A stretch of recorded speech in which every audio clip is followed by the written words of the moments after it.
3:17।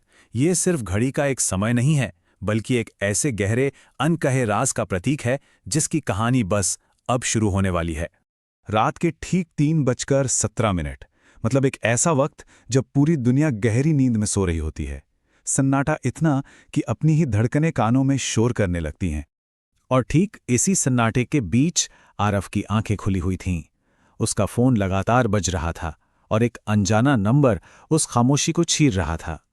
उसने पहली बार इग्नोर किया, दूसरी बार भी, लेकिन जब कॉल तीसरी बार आई ना, तो आखिरकार उसने थोड़ी हिम्मत करके फोन उठा ही लिया और उसकी कांपती हुई आवाज में बस एक ही शब्द निकला।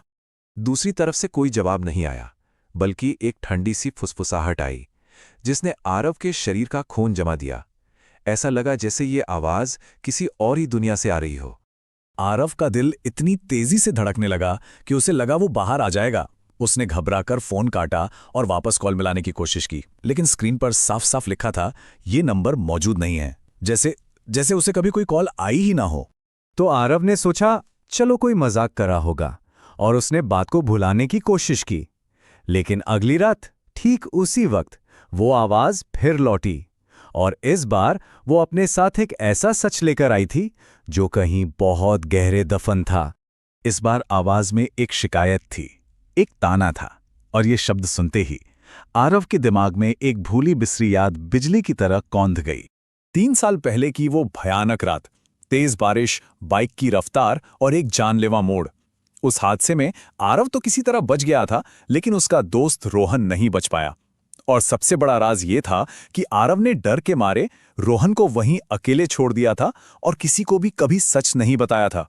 फोन पर जो आवाज थी, उसने जैसे आरव के मन की बात पढ़ ली हो। अब उसे कोई शक नहीं था कि उसे कौन बुला रहा था।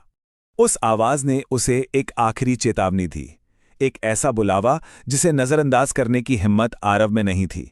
उसे अपने अतीत का सामना करने के लिए वापस उसी जगह जाना ही था। आरव ने तय कर लिया, वो इस डर के साथ और नहीं जी सकता था। अगली रात वो उसी पुरानी सुनसान सड़क पर पहुंच गया।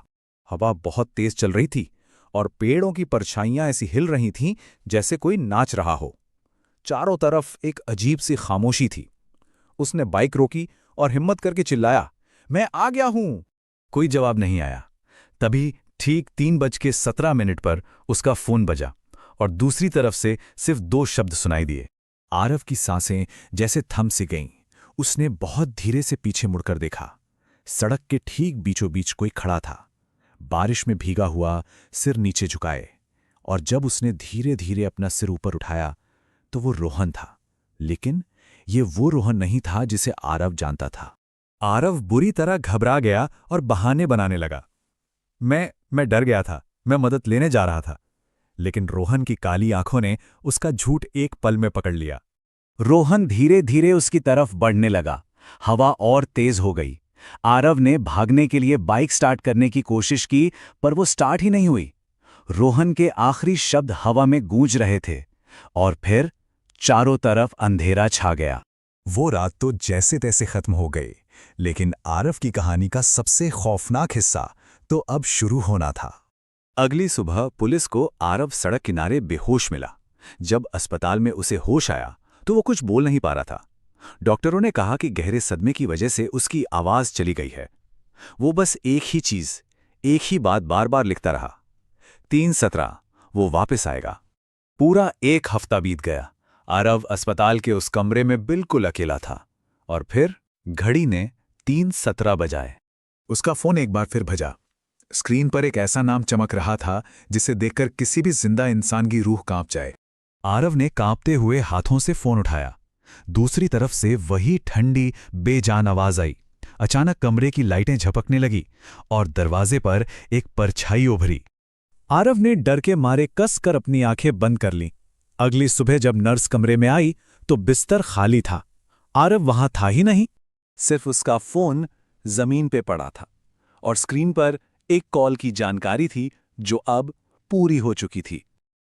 एक अधूरा काम जिससे ठीक 3:17 पर खत्म कर दिया गया था। कहते हैं उस दिन के बाद से उस सड़क पर हर रात ठीक 3:17 पर एक अनजानी कॉल आती है, और जो भी उस कॉल को उठा लेता है उससे सिर्फ एक सवाल पूछा जाता है, एक ऐसा सवाल जो किसी को भी अपने अतीत में झांकने पर मजबूर कर दे।